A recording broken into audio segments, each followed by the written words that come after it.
The government sees the so-called Kimyongnan Act as more than just a small step, but a giant leap for a better Korea. Our Hwang Hojun takes us through the history of that law from its conception to implementation.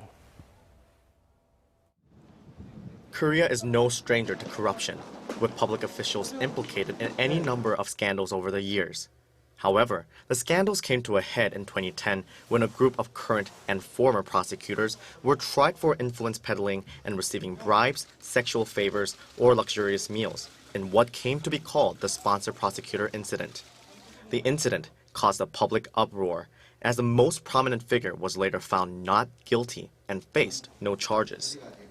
2 years later, in 2012, Kim Young-nan, the chair of the Anti-Corruption and Civil Rights Commission at the time, proposed a law that would punish public officials who accept bribes in any form. After several revisions, the bill was finally submitted to the National Assembly in July of 2013. It was held up by political wrangling and more revisions, including one in January 2015 that added journalists, private school teachers, and their spouses to the list of people covered by the law. It would become the most contentious revision yet. Finally, the National Assembly passed the bill in March of 2015, 19 months after it was first submitted. 2 days later, both the Korean Bar Association and the Journalists Association of Korea filed a constitutional petition claiming that the bill was unconstitutional on various grounds, including its wide scope and potential for misinterpretation and freedom of speech violations.